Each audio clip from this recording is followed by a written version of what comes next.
La cuenta es @UNLZoficial para si tienen algunos amigos o compañeros que estén con ganas de participar y no se puedan conectar al Zoom. Los esperamos por ahí también. Toda la charla va a estar grabada, así que seguramente también la podamos compartir en algunos canales, ¿sí? Tanto de la universidad como de la jornada, cuando estemos a pleno con nuestras redes.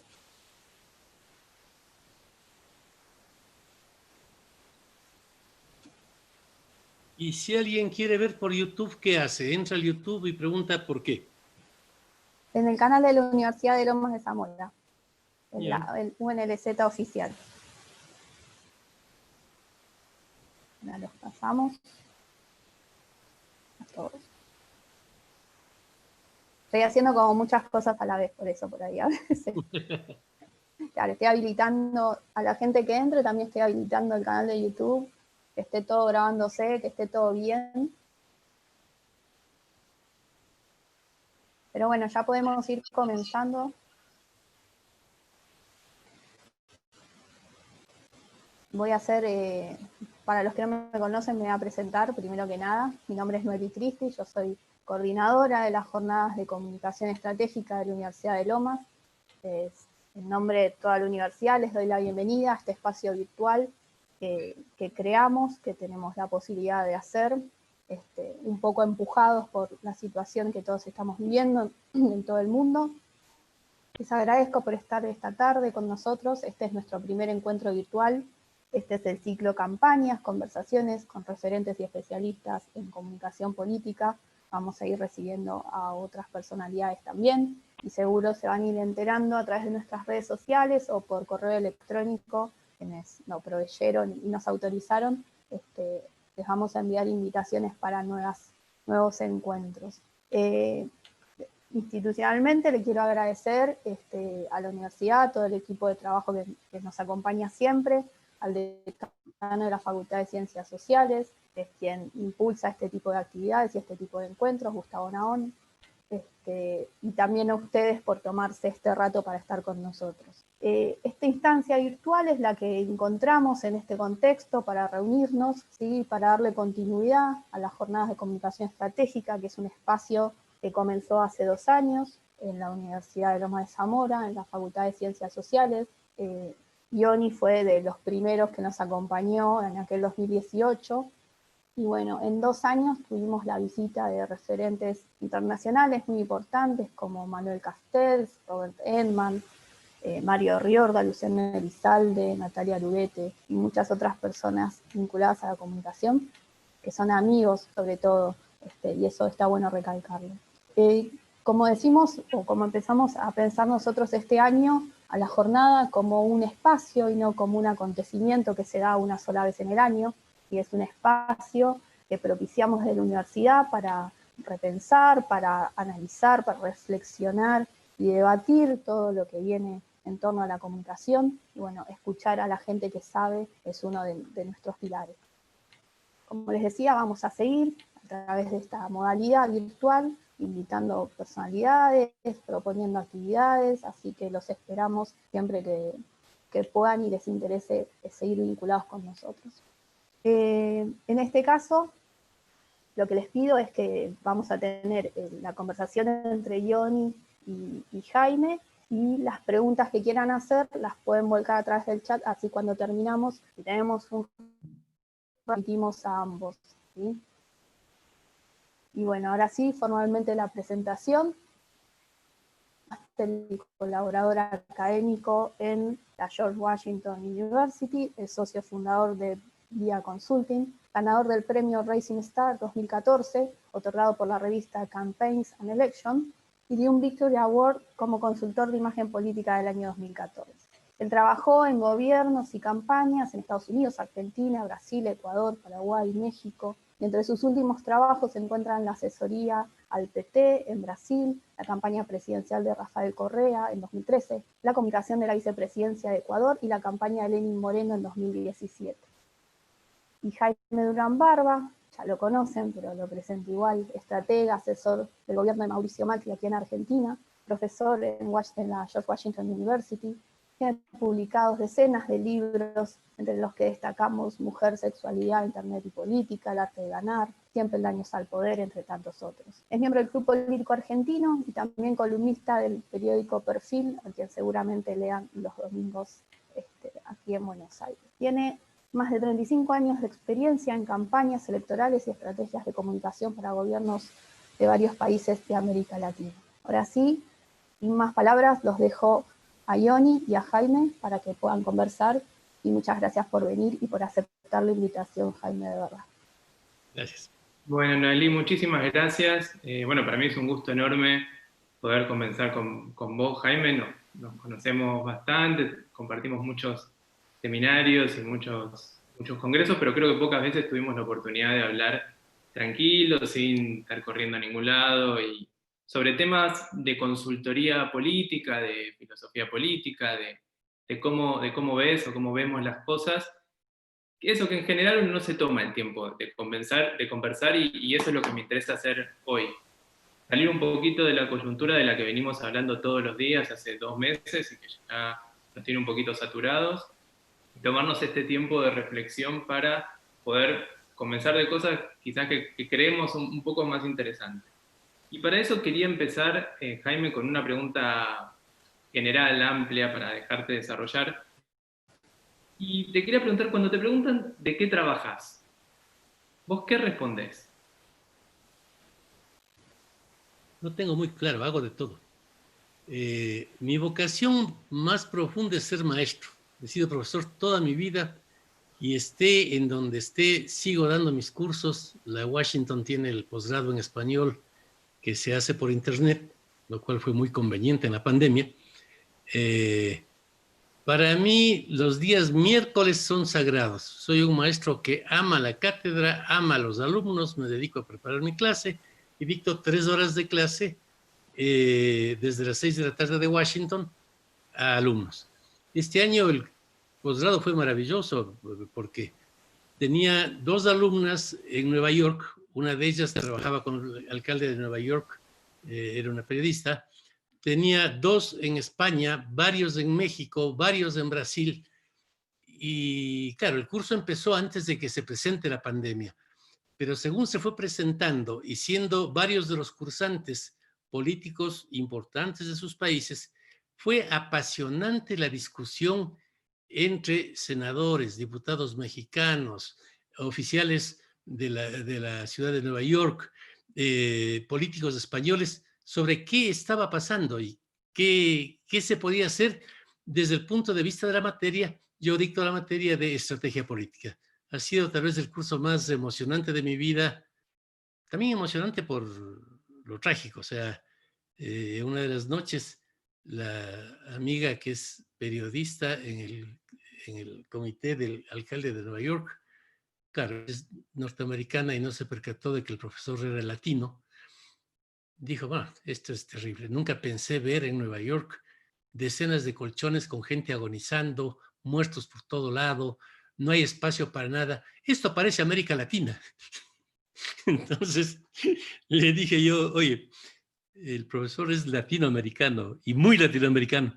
Uy, perdón, profesor, me dijo, no me di cuenta de la metida de pata, pero es que como norteamericana yo nunca he pensado que en Estados Unidos pueda darse una cosa así.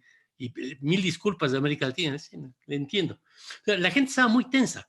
Entonces, seguir en vivo con la atención de los funcionarios y los políticos, esta que creo yo que es la mayor tragedia de la historia de la humanidad, me enseñó mucho. Yo siempre trato de aprender más que de enseñar en los cursos.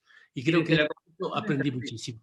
Desde la comunicación estratégica, que es lo que le estabas enseñando en la materia, ¿qué conclusiones pudieron sacar con alumnos de España, de Estados Unidos, de Italia, que en cuanto a comunicación, no en cuanto a la pandemia ni a la crisis, qué se puede hacer en estos momentos y qué cambia en este momento respecto de los momentos de la normalidad?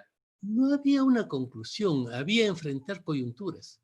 Es decir, mientras daba el curso, fue subiendo el número de muertos de Nueva York. Abrieron esas fosas comunes de una isla cercana a Manhattan. Y la chica estaba diciendo, bueno, ¿y qué debería decir el alcalde? ¿Cómo comunica esta tragedia? se hace cargo del problema, no se hace cargo del problema. Ese era el tipo de discusión que teníamos y fue muy, muy apasionante. Mira, sobre esta pandemia, no creo que nadie acaba de entenderla todavía. Todavía.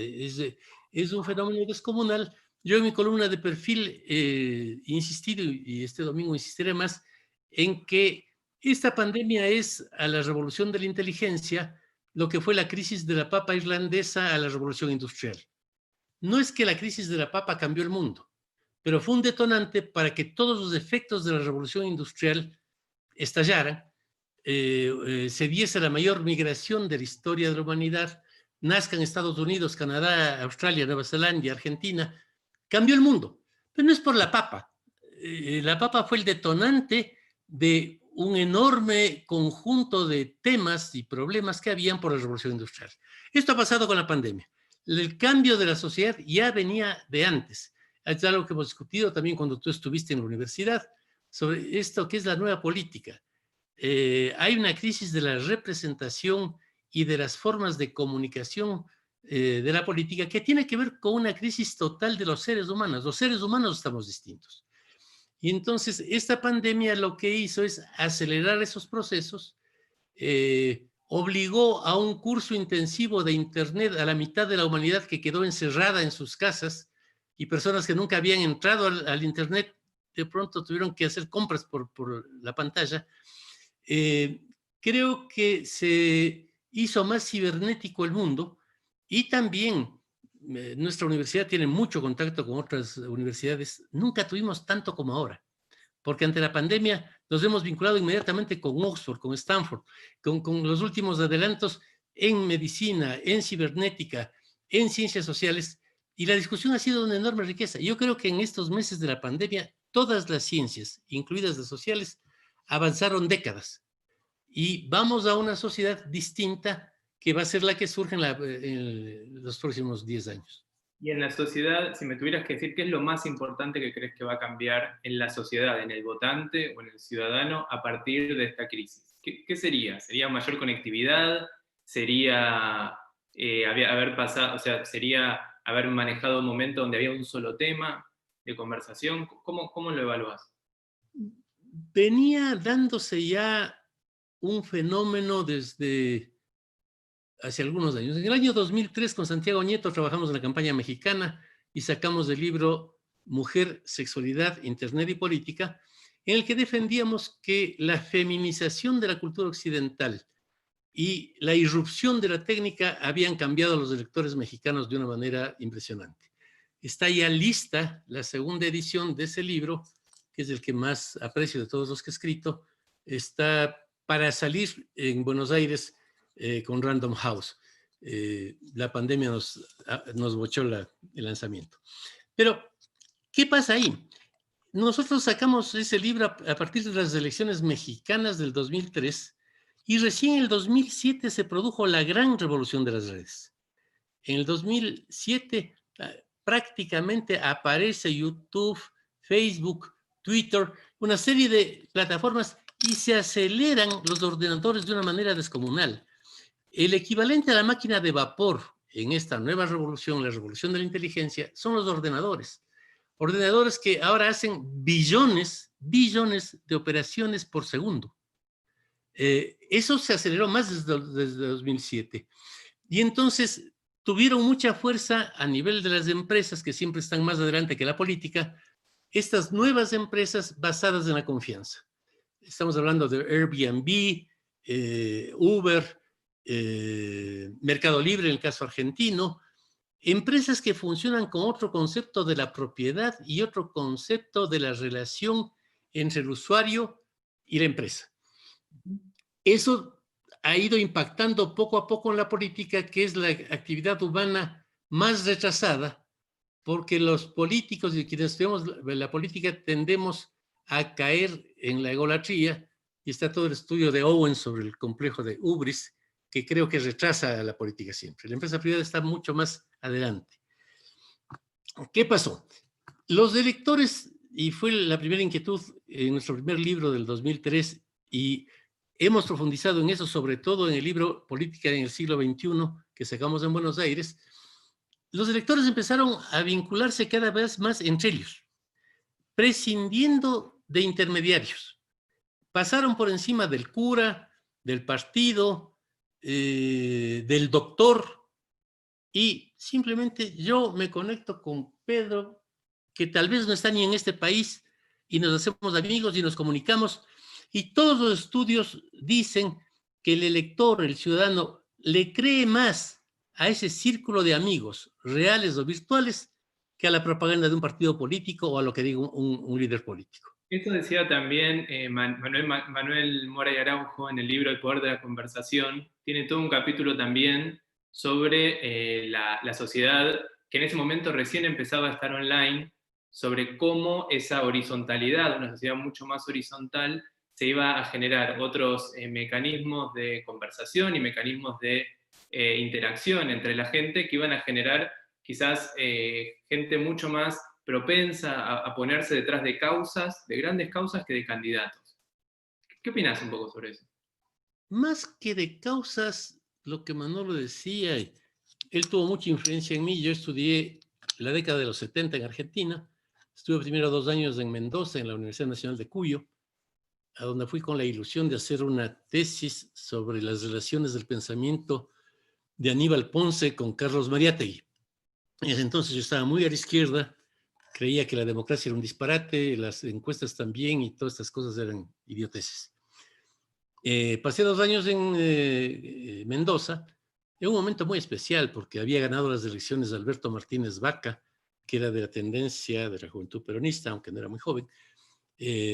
Fue un momento muy emocionante. De ahí pasé a Bariloche, que tenía un instituto de enorme nivel académico, la Fundación Bariloche. Era un instituto mantenido por la comunidad judía. El director de la escuela mía era Edgardo Katterberg, un tipo muy estudioso, de primera, padre de Alejandro Katterberg, que ahora trabaja en una de las principales encuestadoras de Buenos Aires. Ahí conocí yo a Manuel Moray Araujo, una persona con una cultura holística brutal. Con él podías hablar igual de historia, de geografía, de religiones, de todo. Y mi formación siempre fue una formación diversa. Yo estudié primero Derecho, porque mi padre quería que sea abogado de sus empresas. Me aburrió el Derecho, pero igual terminé la facultad. Estudié Filosofía Escolástica con los jesuitas, en un instituto en donde se hacen curas los alumnos. Pero en el año 77, por primera vez, admitieron a personas que no éramos estudiantes de cura. Yo nunca fui católico siquiera. Y se pudo rendir en castellano. Ya no fue necesario rendir en latín los exámenes. Me inscribí enseguida, estuve 4 años ahí. Fue una aventura intelectual absolutamente maravillosa. Aprendí como loco, tuve maravillosos maestros. Y en el último año de la Facultad de Filosofía fue profesor mío Enrique Dussel, un filósofo mendocino, también teólogo de la liberación y esas cosas, tipo cultísimo, sabía todos los idiomas posibles, leía todo, perfecto. Me impresionó mucho, yo estaba terminando ya la Facultad de Filosofía, yo soy licenciado en Filosofía Escolástica, fíjate qué cosa más anticuada, que es imposible. Hablé con el profesor Dussel y le dije, mire, yo quisiera hacer una tesis de grado sobre el pensamiento de 2 tipos. Del uno, el fundador del marxismo en Perú, José Carlos Mariátegui, que mezcló el marxismo con el indigenismo. Y el otro, un argentino genial de la fundación del Partido Socialista, que era Aníbal Ponce. Escribió este libro, Educación y Lucha de Clases, y otra serie de libros. Era un socialista muy a la Argentina, o sea, muy liberal más que socialista, pero genial. Quiero hacer una tesis sobre esos dos. ¿Podría ir a su ciudad a hacer la tesis y usted me ayuda y me inscribo en la universidad? Me dijo, perfecto. De esa manera conocí a Argentina. Yo antes no tenía ninguna relación con Argentina. Caí en Mendoza. Fue una experiencia muy linda. Mendoza es una ciudad maravillosa. La gente es muy agradable. Pasé muy bien ahí. Estudié mucho, aprendí mucho. ¿Eso en qué año, más o menos? Esto fue cuando terminaba el gobierno del general Lanusse. No me acuerdo la fecha. Pero ahí ganó el tío las elecciones, todos los jóvenes estábamos dando brincos de la alegría, La juventud peronista en Mendoza era muy poderosa porque el gobernador también era de la juventud y había un ambiente revolucionario muy excitante. Y 2 años más tarde pasé a la ciudad de Bariloche, a la Fundación Bariloche, a estudiar algo que para mí era muy extraño, que eran métodos cuantitativos, sociología cuantitativa, estadística, el famoso libro de metodología de Johannes Galtung, con miles de fórmulas y cosas de la estadística, insoportable absolutamente, que después de torturarnos durante 2 años con fórmulas estadísticas decía, y finalmente la verdad es que todo esto puede reemplazarse con una simple cosa, el tanto por ciento, con lo cual te jalabas los pelos de las sillas, ¿para qué me hizo estudiar tanto disparate si va a ser tanto por ciento? Pero bueno, fue una época muy, muy linda. La fundación llevaba profesores maravillosos. Me acuerdo con mucha impresión de don Gregorio Klimovsky, un epistemólogo extraordinario. Y Manolo brillaba entre esos. Era un Manolo joven todavía. De ahí, hacia el año 79 volví a Ecuador. Está saliendo de la encuesta, ya con la carga académica encima. Había estudiado eso, aunque todavía no me convencía. Me seguía pareciendo que lo importante era la teoría. Las encuestas me parecían medio sospechosas.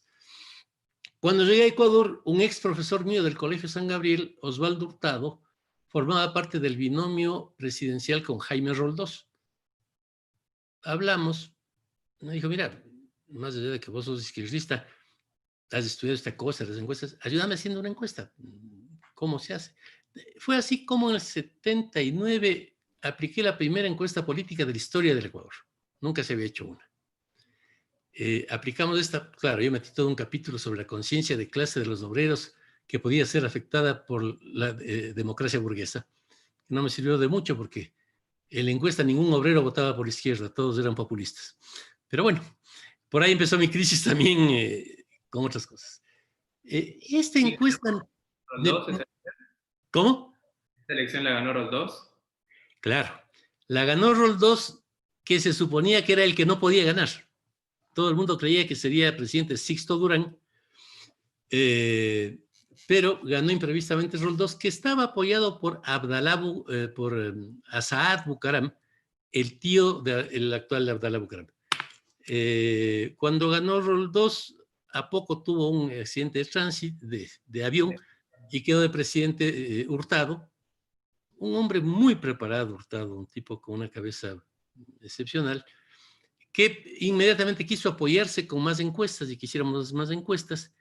Como era tan nuevo esto de la encuesta, fui como Melquíades cuando lleva el hielo a Macondo y se convierte en la celebridad de Macondo. Todo el mundo me entrevistaba, terminé en la televisión, todo el mundo decía que qué pasa con la encuesta. Y ahí me empezó a interesar más por el éxito que me proporcionaba que por lo de fondo. Sí me impresionó mucho que lo que salía en las encuestas era totalmente contrario a lo que yo creía desde la ideología.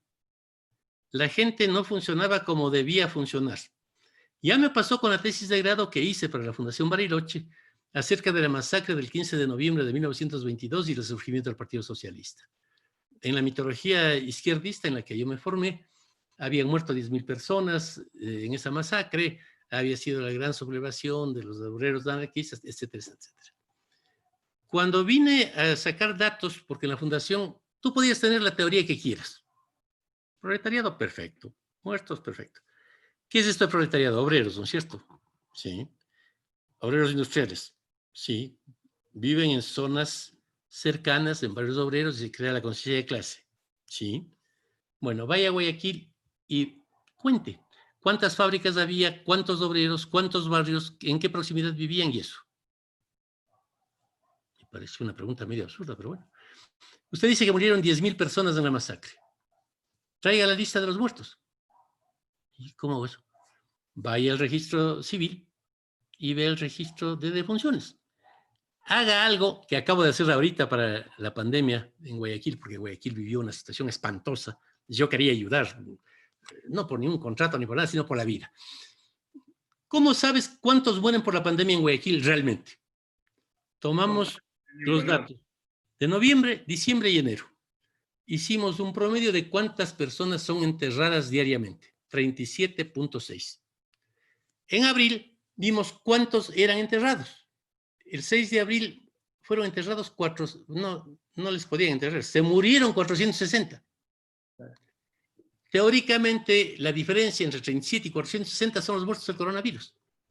Eso aprendí haciendo mi tesis porque me dijeron, bueno, vaya a Guayaquil, haga un promedio de los muertos que ha tenido Guayaquil los últimos 2 años y vea en el mes de noviembre del 22 cuál es la desviación. Hice eso y resultó que en vez de 10,000 eran 32.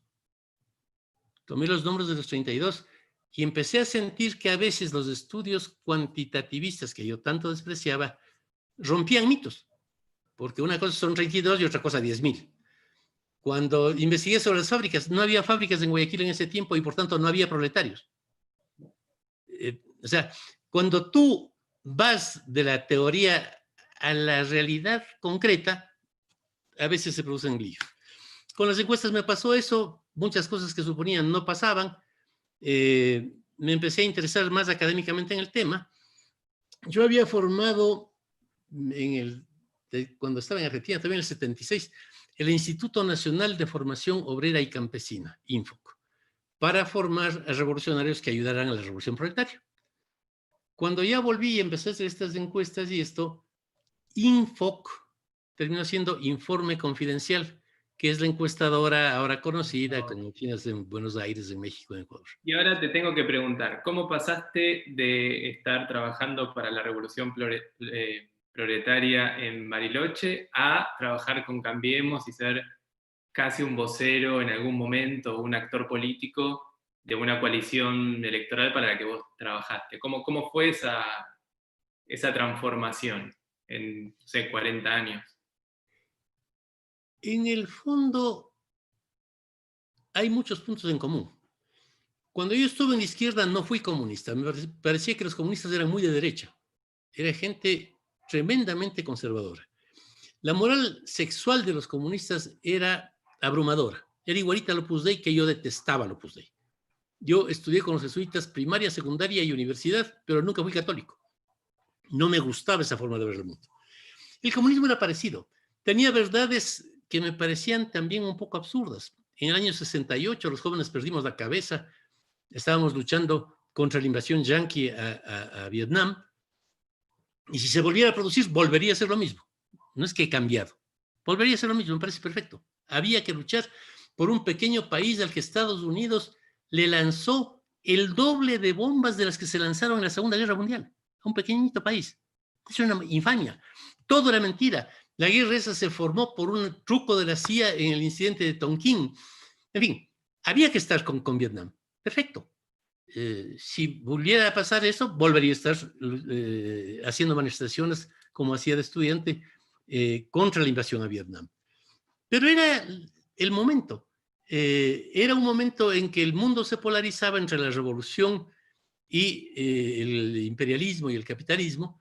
Parecía que los regímenes con economías estatistas, manejadas por el Estado, serían exitosas, las capitalistas serían pelota. En la práctica, todos los países que tuvieron ese tipo de economías las abandonaron, con la excepción de Cuba, que es el último país comunista que queda en el mundo. China se hizo una potencia capitalista conservando el comunismo como forma de gobierno. Lo mismo pasó con Vietnam.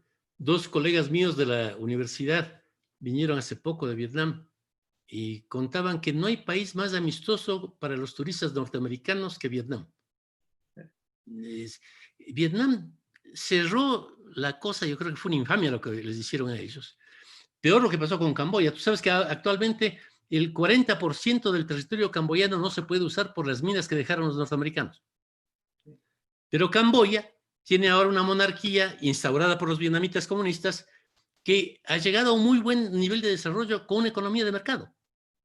Vietnam, Camboya, Laos tienen eso. China se ha convertido en una potencia mundial descomunal con una economía de mercado. La economía de mercado es la que ayuda a producir riqueza.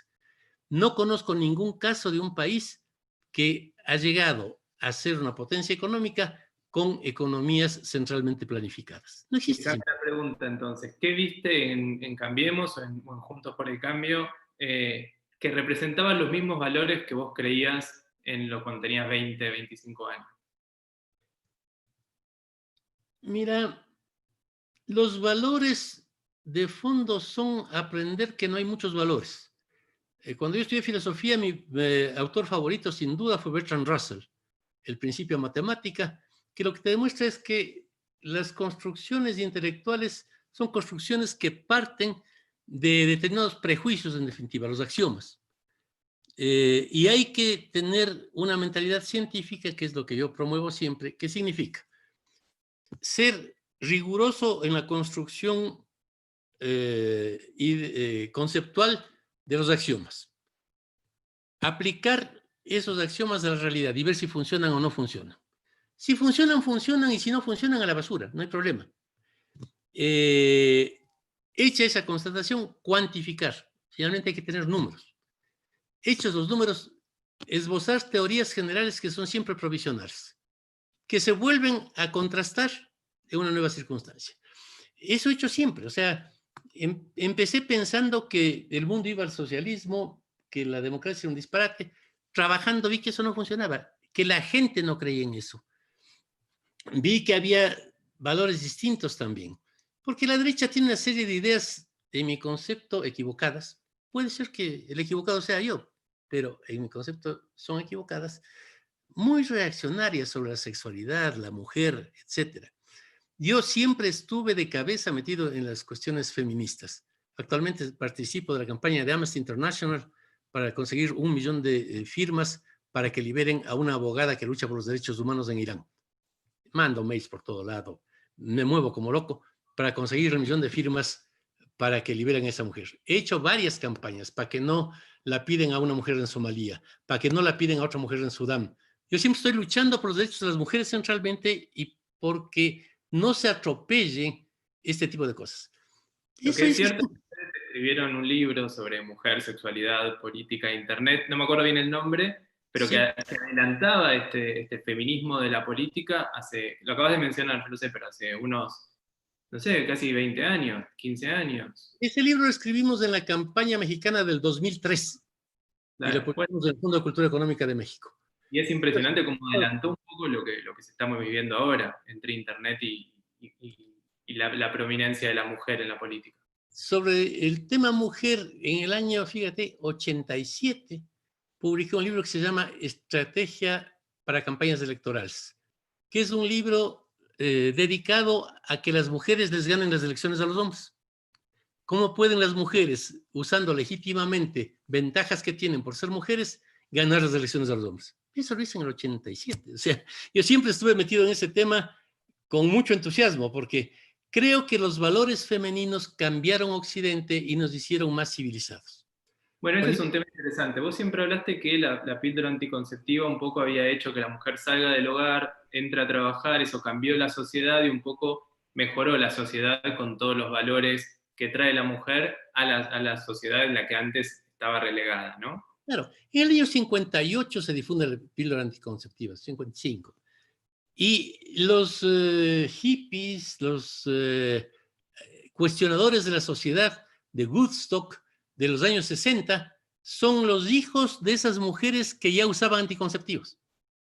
Tuvo un cambio gigantesco eso. Y las mujeres, más allá de que generaron liderazgos femeninos, introdujeron valores. Cuando yo era pequeño era muy prestigioso ser cazador. Los ricos, yo nací en una familia muy rica, cazábamos en las montañas, matábamos un ciervo con astas, la amarrábamos en la trompa del jeep y dábamos vuelta por la ciudad y toda la gente nos aplaudía. Los niños pobres iban con resorteras, con ondas al parque y mataban pajaritos y todo el mundo les aplaudía cuando mataban un pajarito. Eso ocurrió, eso lo vio cuando era pequeño. Si ahora vos asomas en el centro de Quito con un venado amarrado en la trompa del jeep, te arrastran. No solamente que es ilegal, sino que es visto como una acción monstruosa. Actualmente, la consecuencia de la entrada de la mujer. Es la mujer, claro. Ahora es prestigioso ser ecologista, no ser cazador. Y esos son valores femeninos que mejoraron la sociedad occidental. Yo creo que la mujer produjo un enorme salto en Occidente que ha permitido otros progresos ulteriores. Entonces, creo que yo conocí a la gente de Cambiemos en el año 2004. Como digo, pasé la década del 70 en Argentina. Ahí me adquirí muchos hábitos y costumbres de Argentina. Me encanta Argentina, que es un país difícil de entender para los que no son argentinos. Pues ahora tengo todavía mi bombilla de mate que aprendí a cebar en Cuyo, en Mendoza, en el año 2003. Es una bombilla que está viejita, pero es adorable. Pero bueno, te interrumpo ¿Cómo? un segundo. Conociste a Cambiemos en el 2003. ¿Cómo nos conociste?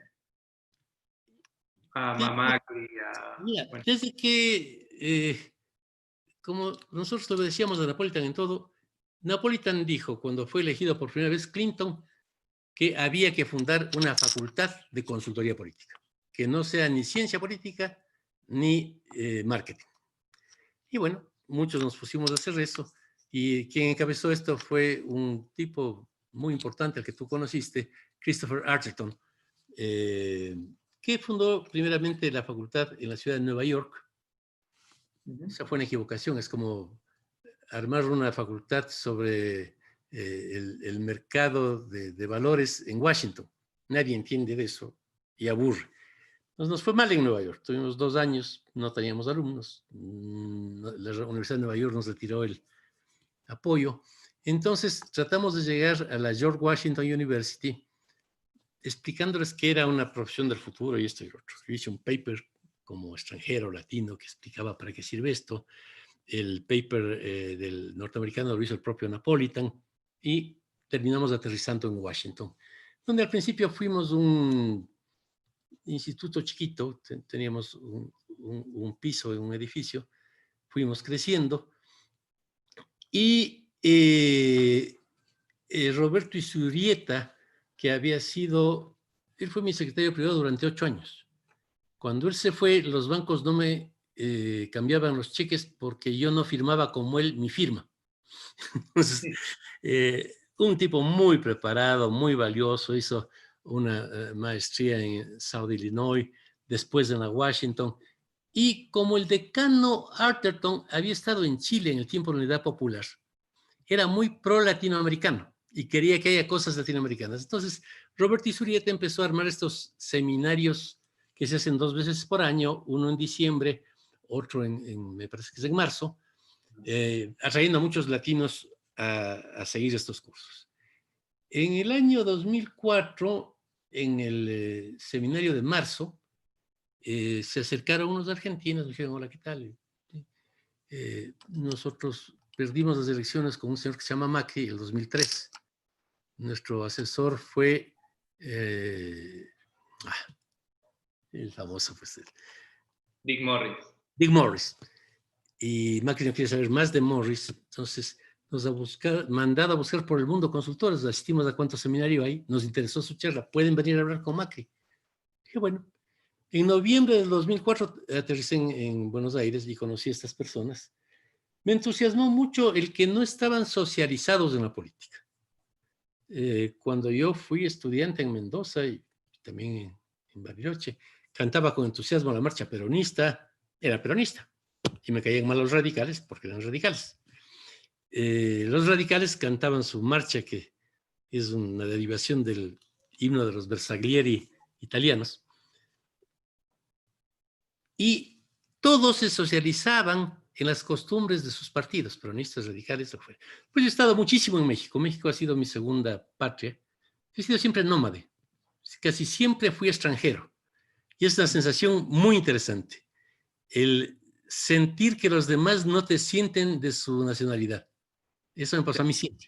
Siempre. Y te permite otra perspectiva también. Te da otras perspectivas y te hace ser más relativista sobre la tontería de creer que tu nación es del pueblo escogido. Que todo es lo mejor en tu país. Yo cuando entré a la escuela aprendí que los ecuatorianos descendemos directamente de Abel. Los peruanos de Caín debemos destruirles porque nosotros somos un pueblo superior. Cuando viví en México, me pareció un disparate. Cuando viví en Perú, me pareció una maravilla Perú. Qué comida espectacular. Mi primera novia fue peruana. Genial.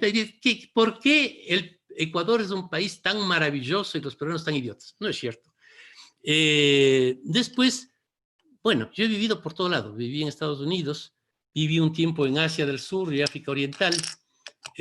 Soy un fanático de la cultura japonesa. Juego Go, es lo que más me gusta hacer. Tengo aquí un Goban, que es un dios shinto, es un tipo que está vivo. Le doy agüita y todo a mi dios. Aprendí a vivir en muchas culturas.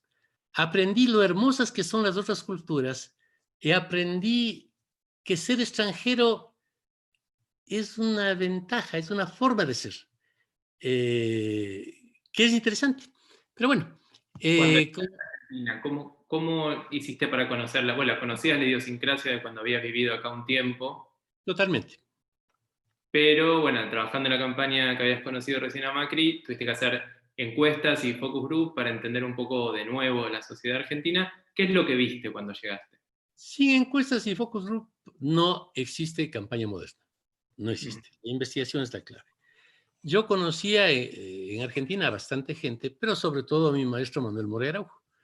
Entonces, cuando Macri me dijo que vaya, le dije, sí, pero primero hagamos una encuesta. ¿Y cómo hacemos? Le contratas a Manuel Moreira Araujo para tener una primera encuesta de base.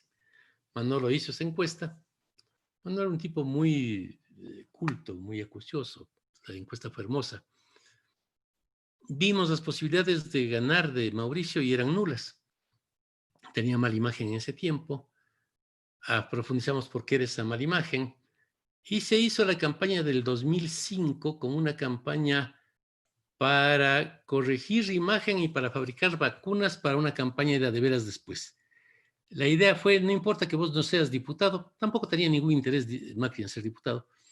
La idea es exponerte a una campaña para estudiar el fenómeno y ver cómo hacemos de una campaña que en realidad nos importe, campaña para jefatura de gobierno y conseguir materiales técnicos. Bueno, ese fue el plan. En el 2005 Macri fue candidato, con la idea de que saldría tercero.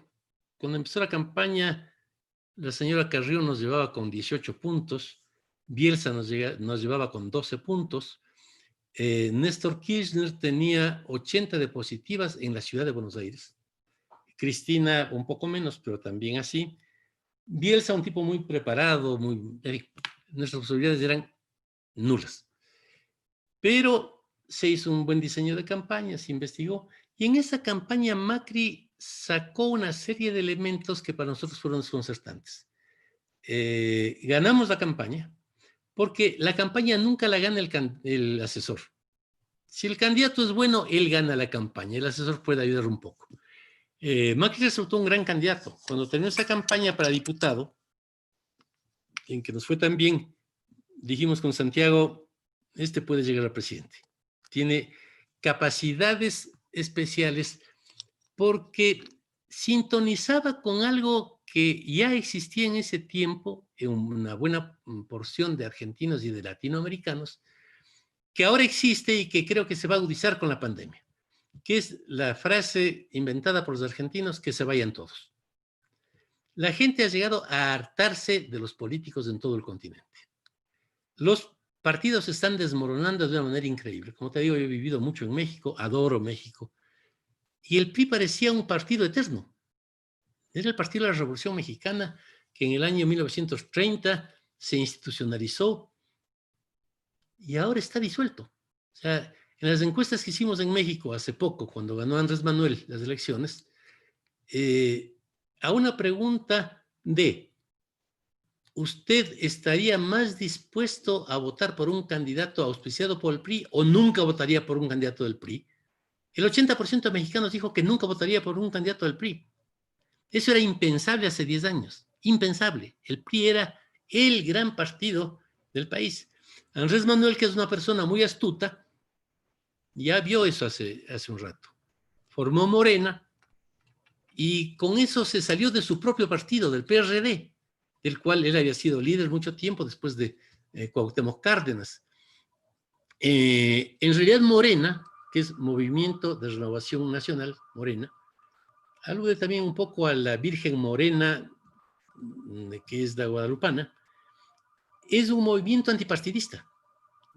Es un movimiento que dice que se vayan al diablo los partidos, y Andrés Manuel en la última elección dio un golpe descomunal. Ganó la mayoría en el Congreso, en diputados, en gobernaciones, en todo. La gente quiere que se vayan los partidos en México. Y sí, muy bien evaluado. Sí, a pesar de algunas cosas que ha hecho que no parecen tan acertadas, pero yo lo conozco muy bien. Es un personaje muy interesante. ¿Cómo? Estabas hablando de esa campaña del 2005, en esa época propuesta republicana, creo, cuando llegaste.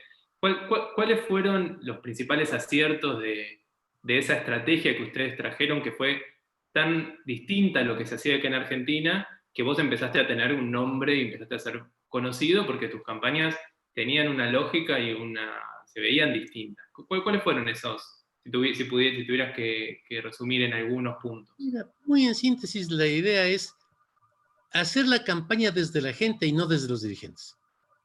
Nunca nos importó mucho lo que decía la señora Carrió o Bielsa o Ibarra. ¿Qué pasa con los porteños? ¿Qué es lo que dicen? ¿Qué es lo que quieren? ¿En qué sueñan? Y sobre todo, esto que es un motivo de todas nuestras conferencias con Santiago, ¿por qué pierden el sueño los electores? Si un candidato en cualquier país me dice, mira,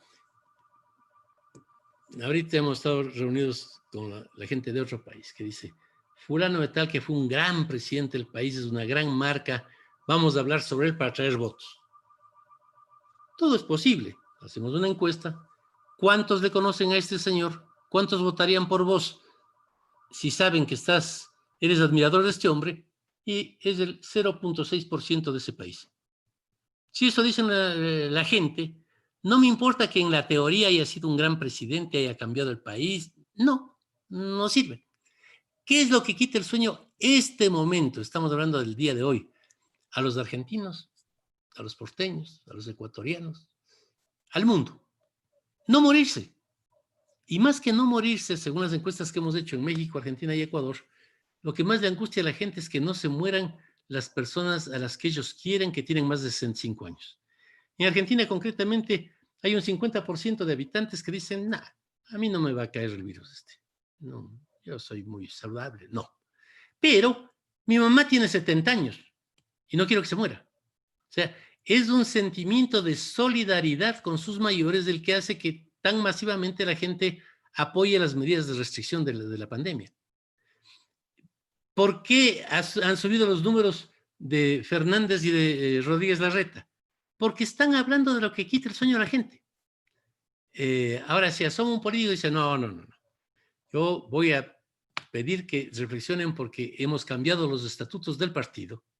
La gente dice, este idiota que se vaya a freír papas. Y estoy preocupado porque no se muera mi mamá. A mí que importan los estatutos del partido. O sea, hay que hablar de lo que le importa a la gente. Te tomo el hilo de lo que estás diciendo y te hago una pregunta de coyuntura. ¿Qué le recomendarías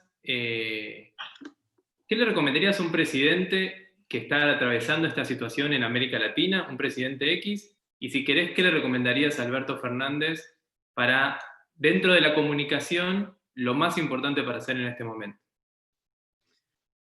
Mira, yo soy hombre de números, hay que ser objetivos. Estados Unidos tiene 110,000 muertos, en un país con 328 millones de habitantes. Brasil tiene 32,000 muertos, en un país con 210 millones de habitantes. Argentina tiene 600 muertos en un país con 45 millones de habitantes. Esto significa que en Estados Unidos, hablando así, tienen 183 veces más muertos que en Argentina.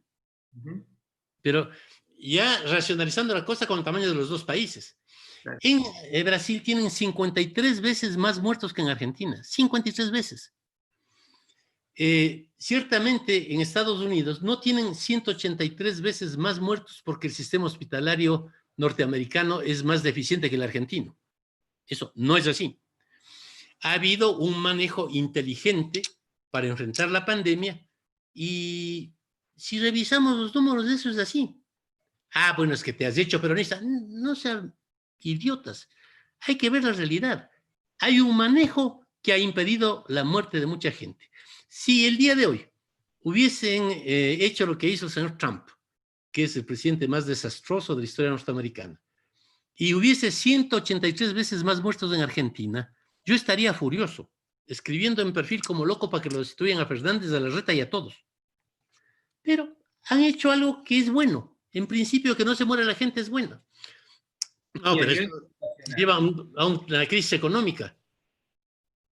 Sí, pero ¿es que acaso Estados Unidos está con una economía floreciente? ¿Es que acaso Brasil está con una economía floreciente? Bolsonaro y Trump lograron que se muera una enorme cantidad de ciudadanos e igual la economía se les hizo pelota. Un reportaje que hizo CNN el sábado pasado en South Beach fue impresionante. Está abierta totalmente ya legalmente South Beach. Los restaurantes ofrecieron ventajas a la mitad del precio. Si vas con 4 amigos, 3 no pagan. Y nadie entraba a los restaurantes por miedo a la pandemia. No es cuestión de decir, viva el capitalismo, no importa que se mueran nuestros abuelos, pero vendemos más hamburguesas. No, porque si se mueren los abuelos, la gente se asusta y no se venden las hamburguesas. Entonces, no hay un criterio lógico de entender que esto es integrado. Mientras haya tantos muertos y tanta angustia, no puede recuperarse la economía y sobre todo no puede recuperarse el ánimo de la gente, que es lo más importante.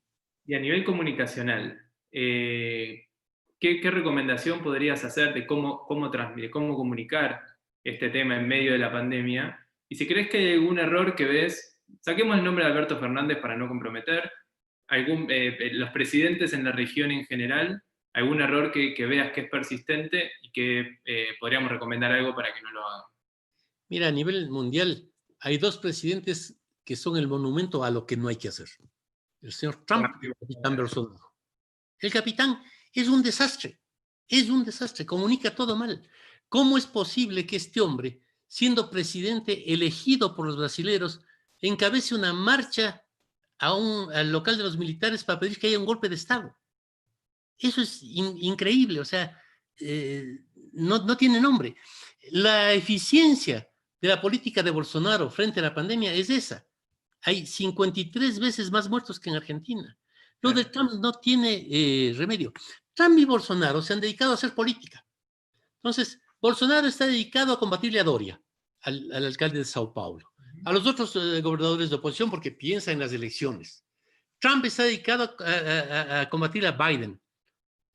Gracias a Dios para él, Biden es tan aburrido. Yo, sin duda, soy demócrata, he sido siempre demócrata en Estados Unidos, pero pobrecito Biden, es una momia. Si tuviésemos un presidente con vida, le hacía pelota al loco de Trump, porque es un demente. No puede ser que el tipo este salga de la Casa Blanca, persiga con la policía a la gente que está haciendo una manifestación pacífica para irse a tomar una foto con la Biblia en una iglesia episcopal. Porque además, él no es episcopal, es un mentiroso, él es presbiteriano. ¿Qué hace tan inquieto por ir a una iglesia episcopal?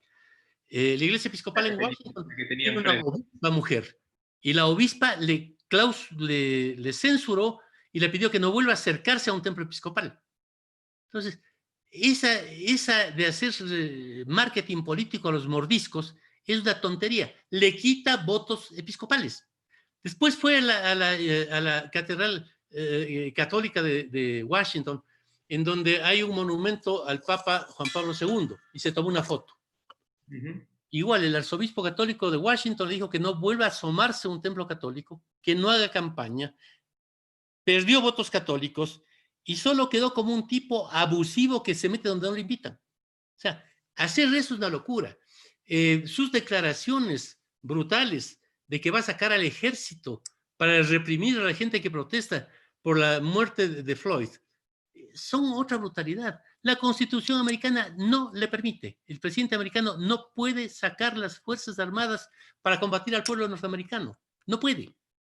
Tanto que en una situación insólita, yo estoy vinculado a Estados Unidos toda mi vida, pero nunca vi que las Fuerzas Armadas le digan al presidente, no le vamos a obedecer. Y eso pasó ayer.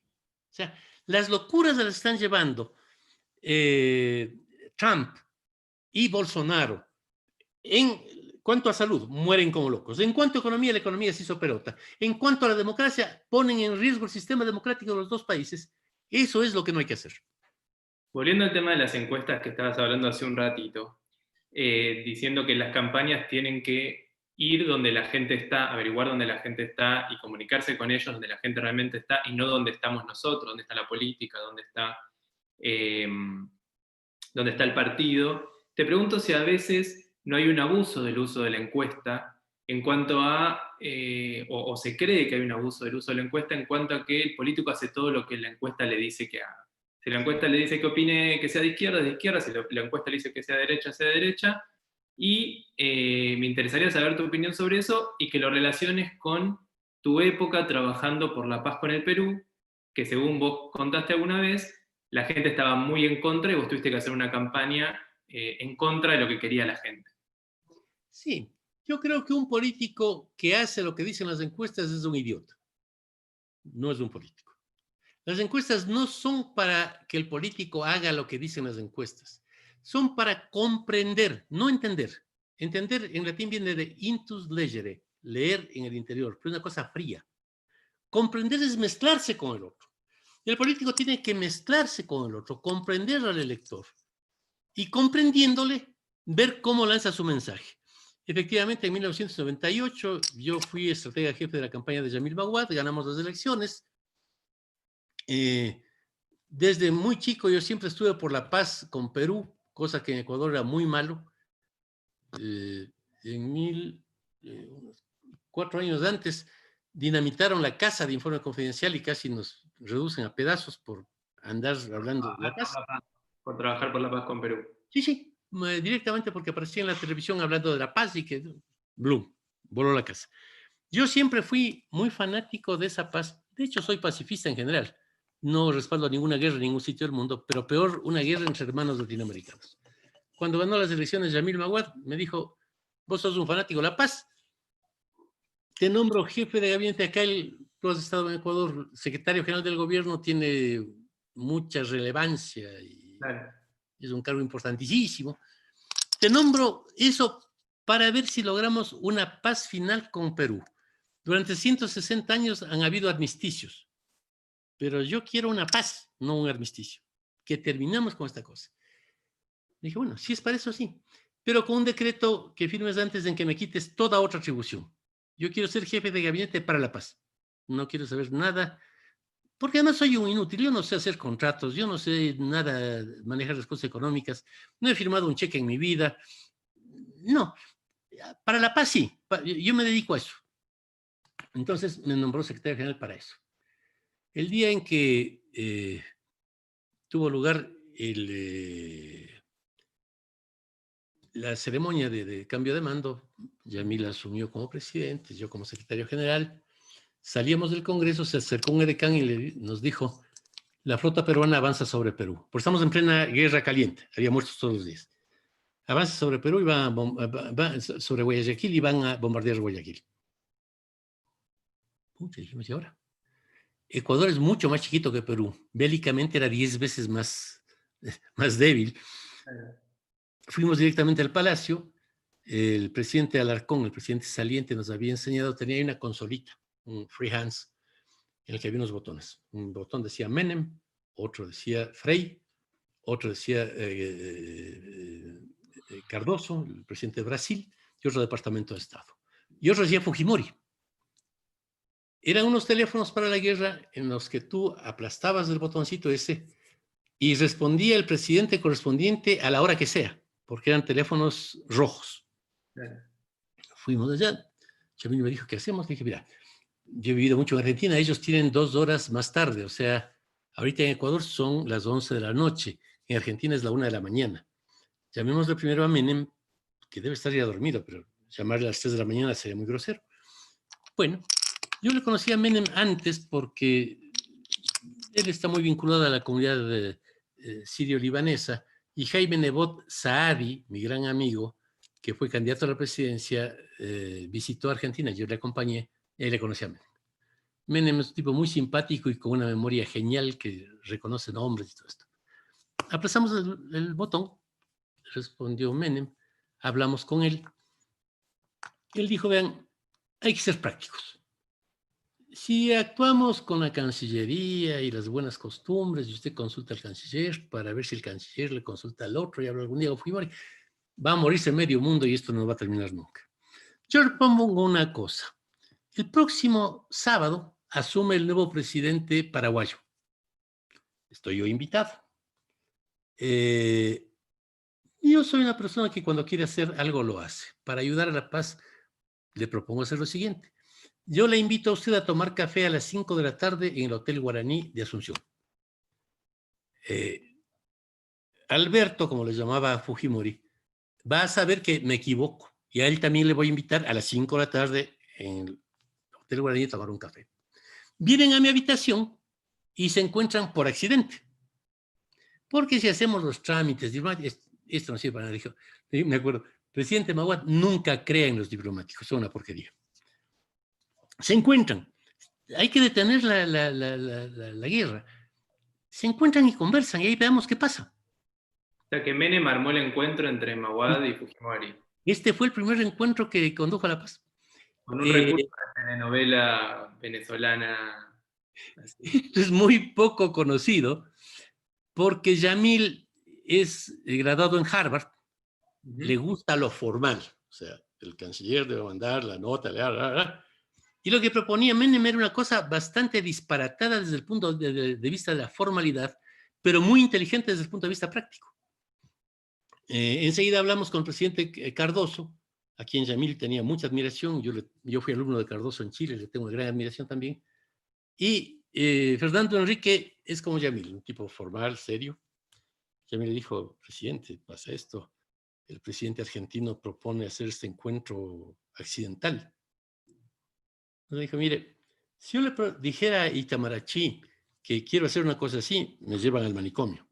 Eso no se puede hacer, no se debe hacer, porque un encuentro entre presidentes está pactado, o sea, previamente conversan sus delegados, sus cancilleres, y en realidad los presidentes van a repetir fórmulas que ahí están negociadas. No puede usted encontrarse con un presidente de un país con el que está en guerra y conversar sobre lo que se les ocurra desde el punto de vista formal. Desde el punto de vista práctico, hay que aprovechar esta locura del presidente Menem. Si la intención es parar con la guerra y con los muertos, y usted accede a la invitación de Menem, yo viajaré también a Asunción para ayudar en lo que pueda. Hay que parar los muertos, eso es lo importante. Con esta opinión de Cardoso, Yamil se inclinó más a aceptar. El presidente Frei, que era muy aburrido, parecía Biden, no opinó mayor cosa. Y bueno, aquí se armó el lío muy en el círculo rojo entre los más importantes líderes militares y políticos, si vamos, si no vamos. Hasta el viernes les convencimos de que íbamos, tomamos un avión de combate y terminamos en Asunción el sábado. Llegamos a la habitación del presidente Menem, que tiene ese temperamento tan agradable. Abrimos la puerta y me vio a mí, parecía que habíamos sido compañeros de la escuela. Jaime, ¿cómo estás? Y realmente me había visto 10 minutos una vez, nada más. Yamil, ¿qué tal? Hay que acabar con esta pelotudez. ¿Cómo es posible una guerra entre hermanos? No, está muy mal. Inmediatamente golpearon la puerta y Menem dijo, es el Alberto. El Alberto era Fujimori. Se abrió la puerta y entraron Fujimori y su canciller, que era un guerrerista total. Fue una experiencia impresionante porque cuando de pronto formas parte de un gobierno que está en guerra con otro país y te topas con sus mandatarios, no sé, hay algo que es complejo. Claro. Entraron ellos, nos saludamos, mucho gusto, Fujimori, tal. Y Menem dijo, no, Alberto, olvídate de la guerra, es una pelotudez. Habla con Yamil, aquí pónganse de acuerdo, no. Yo no quiero interferir más, me voy. Y se fue. Lo cual destrozó toda mi idea, porque yo pensé que el presidente Menem iba a ser el amigable componedor, el que permitía el diálogo. No, se fue. Nos quedamos, el presidente Fujimori, el canciller de la Flor, Yamil y yo. No nos habíamos sentado siquiera, nos quedamos viendo entre hostiles y asustados. Hubo un largo silencio que parecía de una hora. Yamil es un tipo extraordinariamente preparado. Dijo, presidente, yo sé que usted quiere la paz. Muchos peruanos no la quieren, pero usted sí la quiere. Y usted sabe que yo quiero la paz. Muchos ecuatorianos no la quieren. Entonces yo creo que este encuentro podría ser muy valioso si hacemos lo siguiente. Yamil estudió en Harvard y su especialidad es negociación. Después publicó un libro sobre eso. Y estos son los principios de la negociación según Harvard. Vos para negociar primero tenés que ponerte en el sitio del otro y pensar como el otro. Entonces dijo, presidente, ¿qué le parece si durante una hora usted negocia como si fuese presidente ecuatoriano y yo negocio como si fuese presidente peruano? Fujimori le dijo, ¿y para qué es eso? Dijo, porque usted quiere la paz, yo quiero la paz. Si hacemos eso durante una hora, ambos somos inteligentes. Vamos a entender los argumentos del otro porque los vamos a utilizar.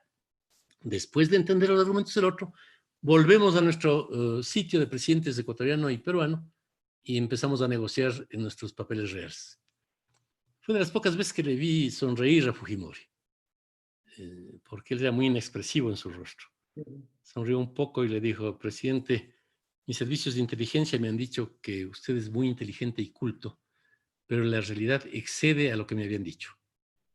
Lo cual era un gran paso estando en guerra con el otro. Ahí iniciaron, porque nos dejaron afuera en la salita, y Fujimori y Yamil entraron al dormitorio de Menem, donde empezó la negociación. Efectivamente negociando durante una hora, invirtiendo los papeles, después negociando bien. Fue una cosa un poco larga, pero maravillosa. Al final se dio el primer paso hacia la paz porque se acordó lo siguiente.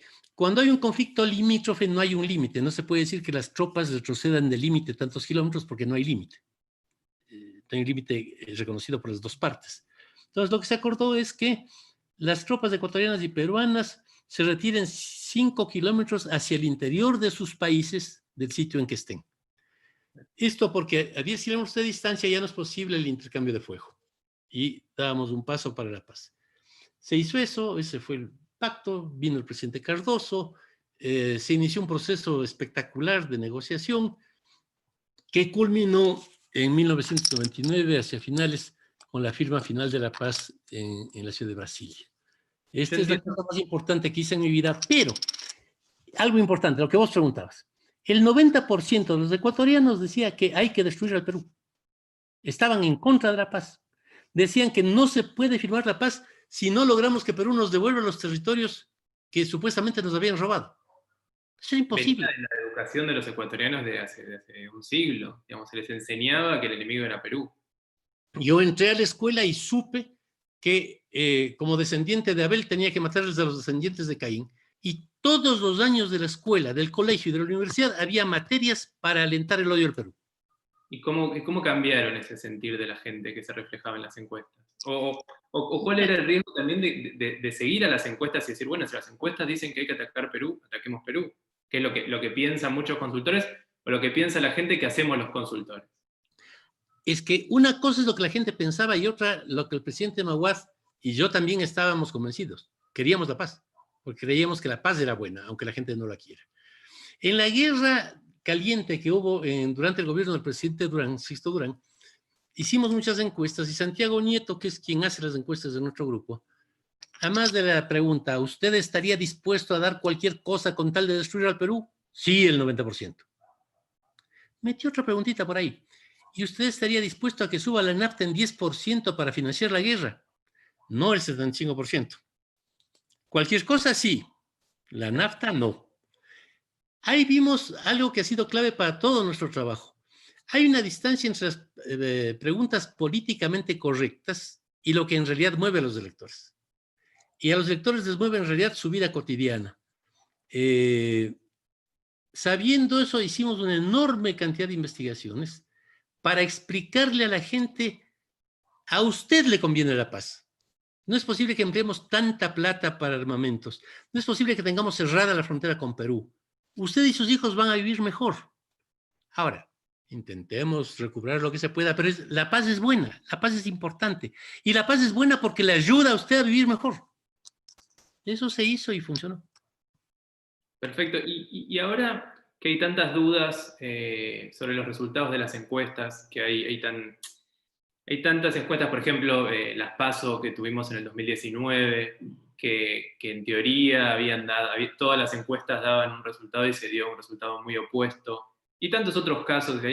Las encuestas están muy en tela de juicio, y creo que entre la comunidad de los consultores hay mucho debate sobre si hay que actualizar ciertas partes de la metodología, si hay que hacer muestras más mix entre distintas fuentes de información.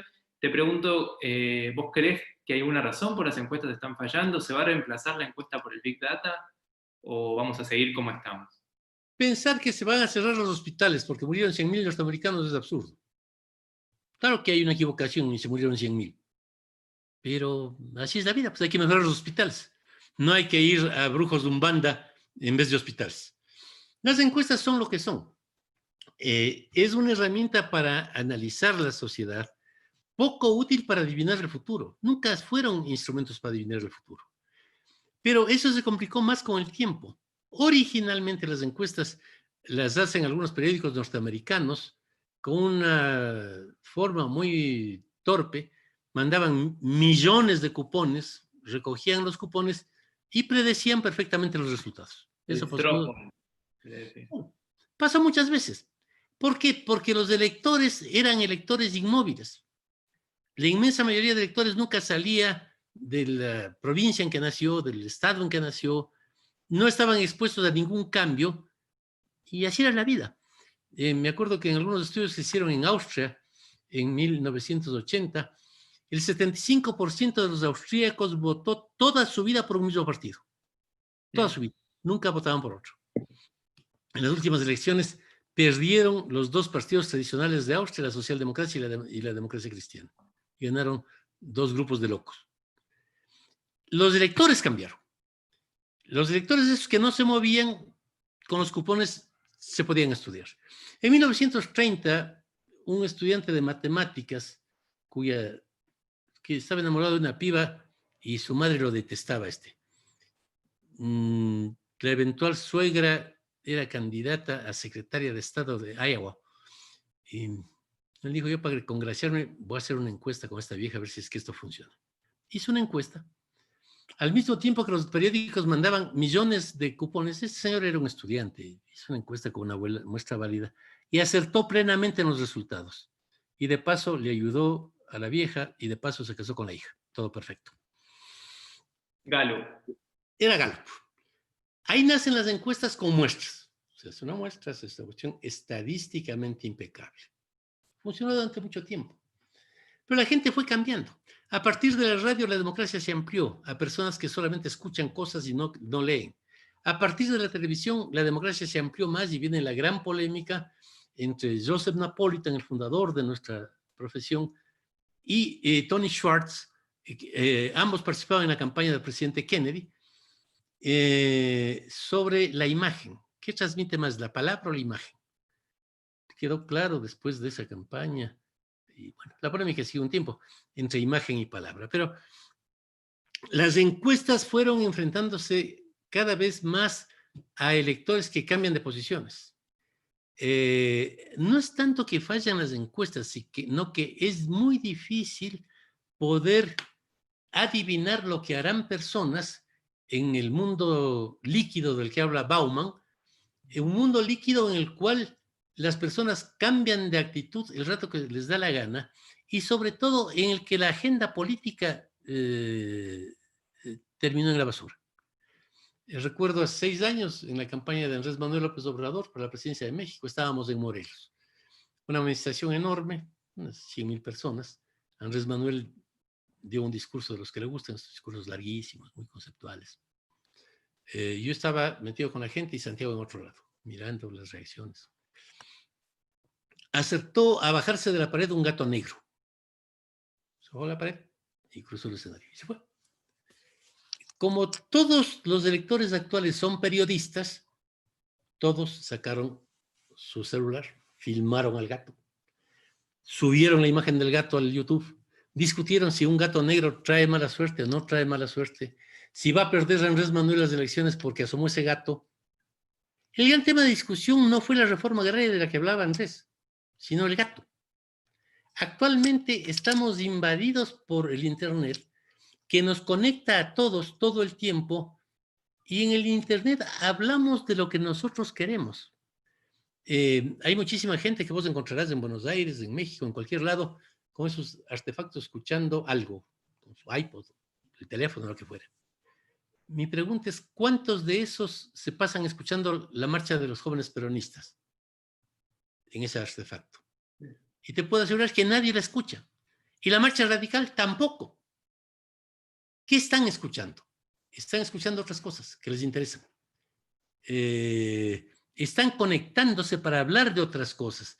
Manuel Moray Araujo habló en su libro del poder de la conversación y decía que lo importante en la política es saber de qué conversa la gente y motivarle para que converse de lo que nosotros queremos. Bueno, ahora conversan de lo que conversan en el mundo digital. Un youtuber es más influyente en la gente que muchos políticos.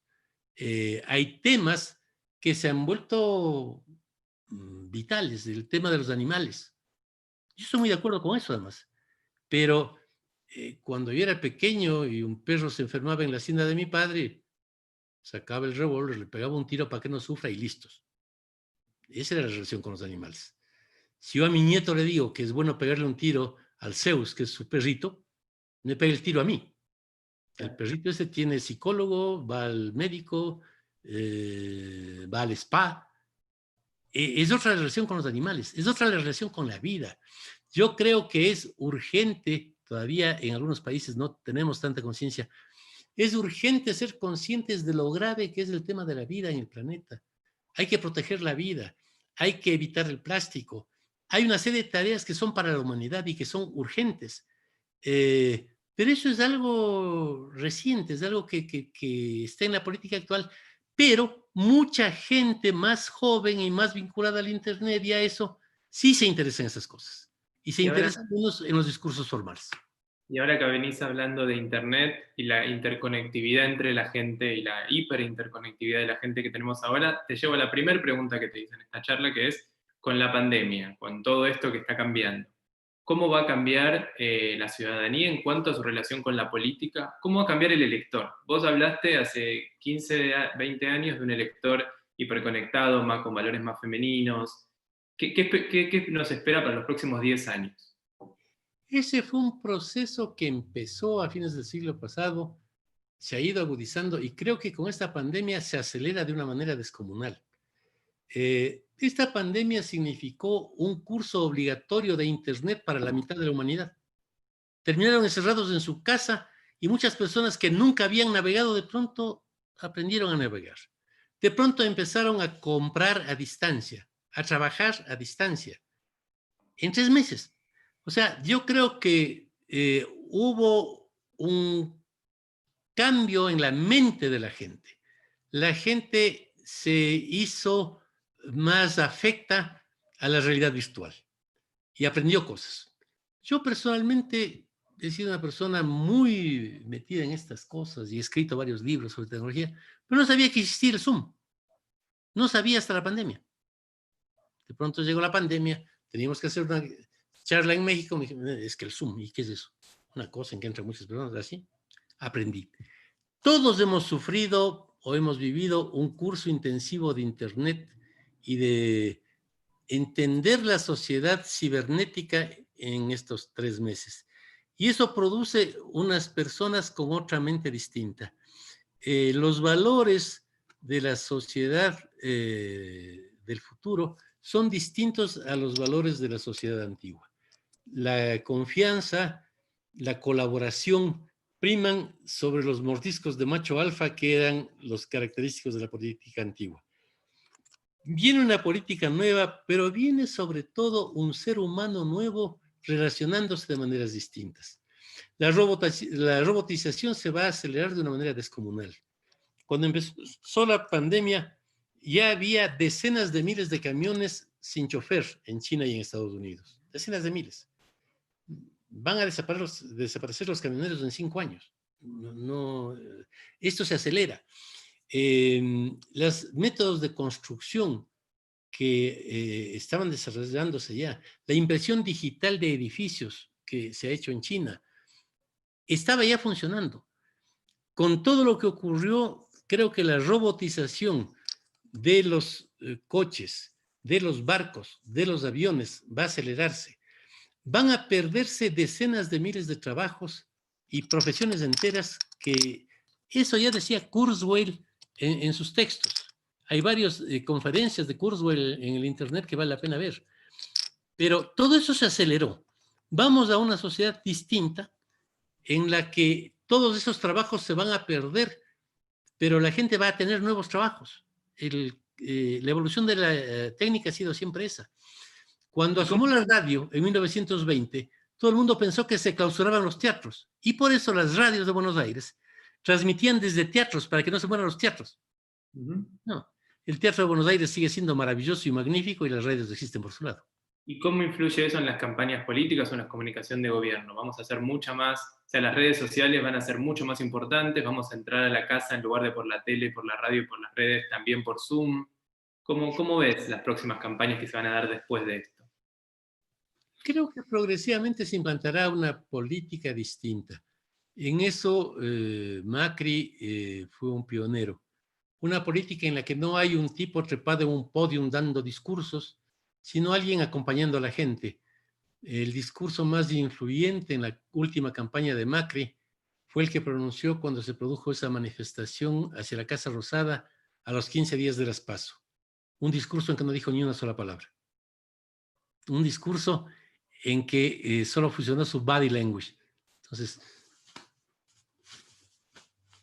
ese fue el discurso. No fue él un líder que daba discursos para que la gente le siga. Fue un líder que se mezclaba con la gente para ir con la gente hacia una meta. Esa es la nueva política. Hay un libro espectacular, ese que se llama The New Politics, es espectacular, que explica eso, no solo en la política, pero también en la empresa privada, en la vida privada. Es una nueva sociedad en la que los famosos valores de Silicon Valley se están extendiendo. Silicon Valley. ¿Verdad? Sí. Sí. Entonces, hay que pensar. Yo no creo que se puede adivinar lo que pasará, pero las líneas son hacia eso, hacia una sociedad más inteligente que funcione de acuerdo a la revolución de la inteligencia que se ha producido este siglo. Perfecto. Bueno, Jaime, vamos 1 hora y media. No sé si te parece hacer 2 o 3 preguntas de la gente antes de terminar. Sé que nos pasamos del tiempo. No sabía que se fue tanto el tiempo. Sí, llevamos más de 1 hora y media. No sé, Noelí, si querés leer alguna pregunta de la gente para que responda Jaime. Tenemos unas cuantas, así que me adelanto y le pido disculpas si alguno queda fuera, pero me fueron mandando tanto por el chat general como en forma privada, así que voy a leer algunas de las que enviaron. De hecho, hasta yo me voy a quedar con ganas de preguntar, pero le voy a dar lugar a la gente. En principio, nos preguntan hacia dónde va la comunicación en un mundo donde la globalización parece comenzar a estar en retroceso. No está en retroceso la globalización, no puede estar en retroceso. O sea, cuando vino la crisis de la papa, no podía pensarse, bueno, algunos sí pensaron, acabemos con la revolución industrial, acabemos con las máquinas. Algunos que pensaron eso se fueron a Norteamérica y son los actuales Amish, los actuales menonitas, los actuales mormones. Gente sin ninguna influencia en el mundo, porque la industrialización no se paró. Los avances científicos no se pueden parar. La globalización existe, nos guste o no nos guste. Está. Un país que se aísle de los otros solamente puede complicarse, solamente puede terminar como terminó la Albania de Enver Hoxha. La globalización es un hecho, hay que trabajar para que esa globalización no atropelle a la gente y no termine siendo perjudicial, pero aprovechar todo lo de positivo que tiene para esta nueva humanidad que, según Kurzweil, según Harari, está por asomar de 10 años más, una nueva especie distinta y superior a la nuestra. Siguiente pregunta.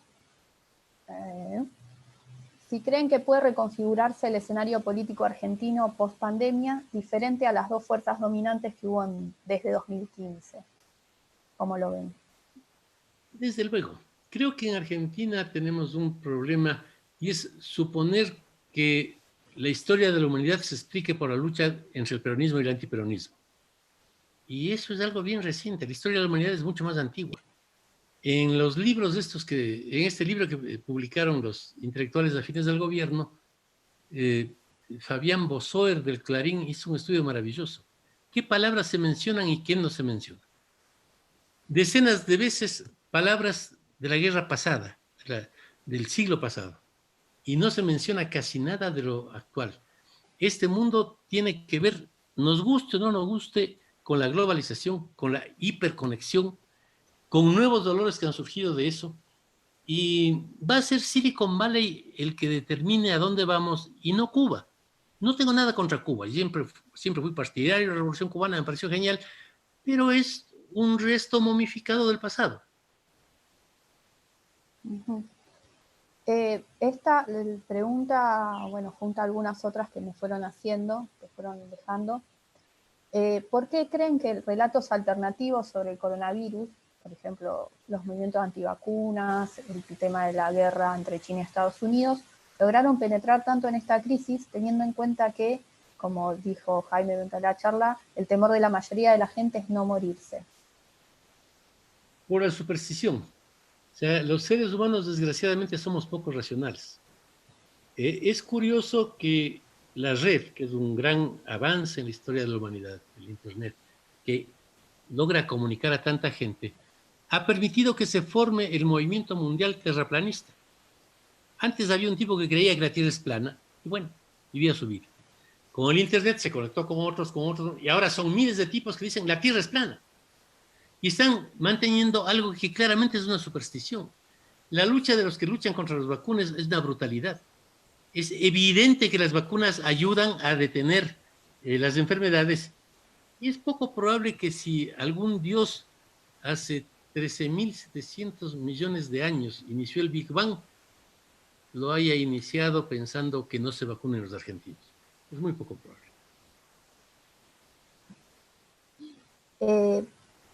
Leo las últimas dos, así vamos terminando.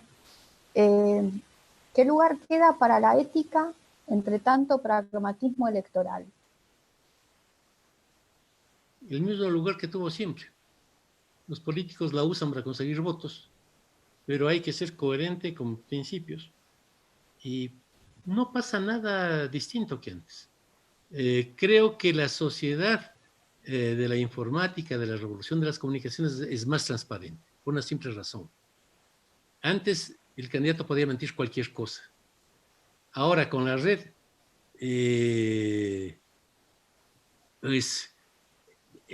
las mentiras se deshacen fácilmente. Pensemos lo que pasó en Argentina con el ingeniero Bloomberg. Este hombre convocó a manifestaciones, tuvo un gran éxito, hasta que un pibe se metió en el internet a averiguar cuál era la universidad en que él había recibido su título de ingeniero. Se topó con que en esa ciudad no había una facultad de ingeniería, que el título era falso. Eso era imposible de encontrar antes. Ahora lo puede hacer cualquier colegial que se mete a manejar el Google. Descubrieron que no era ingeniero, sufrió un golpe espantoso el señor y pues su carrera política se acabó ahí. Es muy difícil ahora mentir, es muy difícil ahora hacer algo que no sea detectable por la red. Cierto que en la red también hay una enorme cantidad de mentiras. Eso es cierto. No es que todo lo que está en la red es verídico. Pero cualquier estudiante de secundaria tiene ahora la posibilidad de conseguir más información que los estadistas más importantes del continente del siglo pasado. Y la última, porque si no, no vamos a terminar a tiempo. Sobre Estados Unidos, ¿puede Biden capitalizar electoralmente el descontento de una porción de la sociedad con Trump, tanto por el manejo de la pandemia y los acontecimientos de racismo y violencia? o en realidad Biden no tiene ningún diferencial positivo respecto de Trump por ser candidato del ala conservadora del Partido Demócrata y en consecuencia no logrará capitalizar ese descontento. No es un tema de ideologías. Trump es un outsider, está contra los demócratas y los republicanos propiamente dichos. Es un señor que viene del reality show y se dedica a hacer show. Tiene muy poca consistencia intelectual,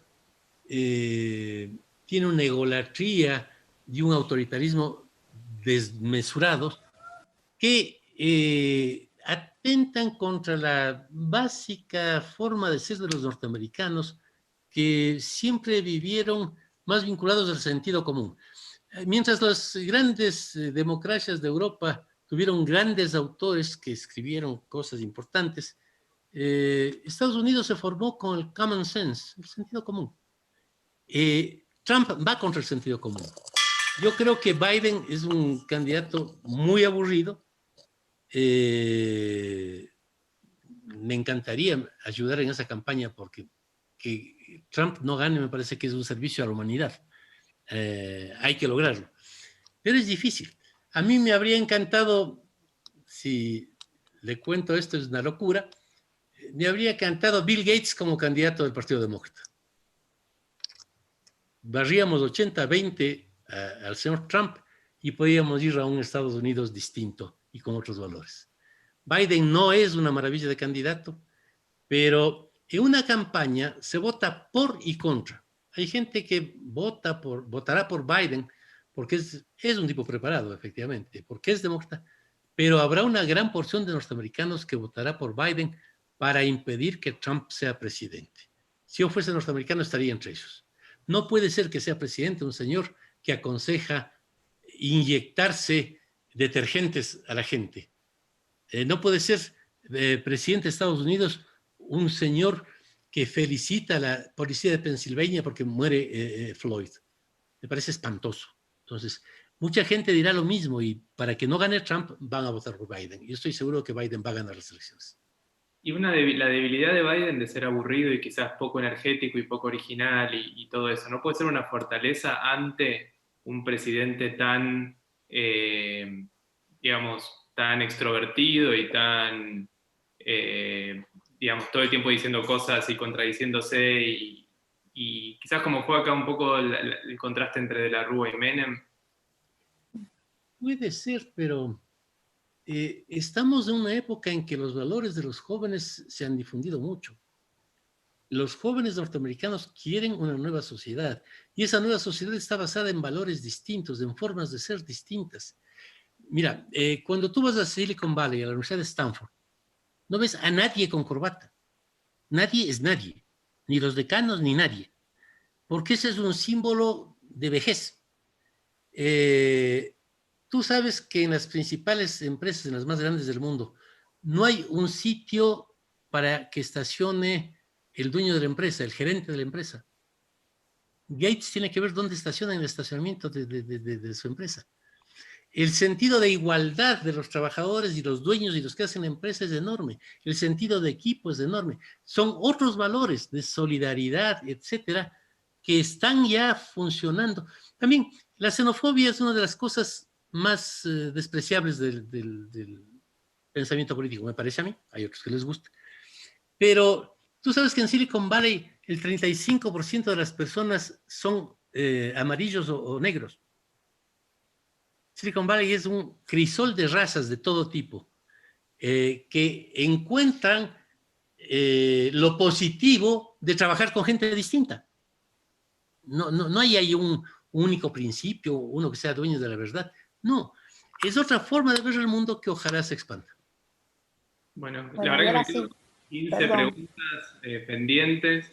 Quizás no, una puedo hacer más, si me permiten. Bueno, no, una, Jaime, le tengo que hacer. Me preguntan acerca de el futuro del peronismo. No me animo a leerla como la pusieron, pero hablan de la renovación, que no hay gente nueva, que los sindicatos tampoco ofrecen renovación. ¿Cómo lo ven? Hablan acá de que puede terminarse el peronismo, cosa que personalmente no creo. ¿pero? A ver, Yo ya estoy bien viejo, he hecho política muchos años. Y pensar que el Partido Comunista de Italia podía desaparecer era un pecado. Pensar que el Partido Comunista de Francia podía desaparecer era absurdo. He vivido muchísimo en México. Pensar que el PRI termine siendo la ruina que es ahora era absurdo. Los partidos políticos pasan. Y no hay duda de que el Partido Comunista tenía una ideología sólida y una buena organización, etcétera, pero ahorita desapareció. Nadie es comunista ni en Francia ni en Italia, que fueron la sede de los partidos comunistas más importantes del mundo. De intelectuales maravillosos, André Gorz, Garaudy, eso se acabó. No hay ninguna razón para que una ideología o un partido sea eterno. El peronismo tendrá que renovarse, ojalá se renueve. Si se renueve podrá funcionar unos años más, pero es una obra humana y como todo lo político es muy efímero. No tiene que existir. O sea, pensar que existía una Italia sin Partido Comunista y sin Partido Demócrata Cristiano era imposible. Existe. Pensar que puede existir una Argentina sin peronismo, sí, algún rato va a pasar. Ojalá se renueve. Yo creo que entre los peronistas hay gente muy interesante, muy inteligente, valiosa. Bueno, ojalá renueven su partido, pero nada es eterno, nada es eterno. Yo soy muy, muy aficionado a la astronomía. He estado en esta época emocionadísimo viendo algunos avances que hay que eventualmente darían noticia de que existe vida en otros planetas. El universo tiene 14.000 millones de años. La especie humana lleva sobre la Tierra 300.000 millones de años. No, 300.000 años, perdón, la humana. La vida, la vida de los mamíferos, 270.000 millones de años. Esa es la historia de la vida.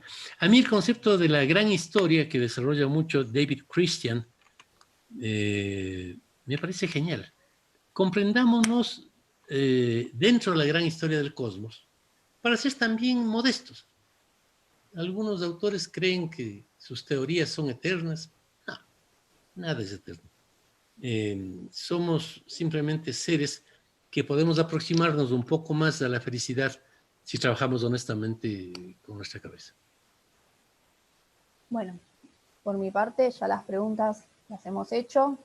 Ioni, ¿tenés alguna otra consulta? ¿Alguna otra cosa? No, me quedé con 15. Y para no tener que elegir una que quede desubicada, prefiero comprometer a Jaime algún día, continuar esta charla en algún otro momento, en algún lado y hacerla. Por mi parte, agradecer mucho a Noelí, a la universidad y a Jaime por haber aceptado esta conversación, que para mí fue interesantísima y fascinante, como siempre, y a todos los que vinieron, agradecerles muchísimo.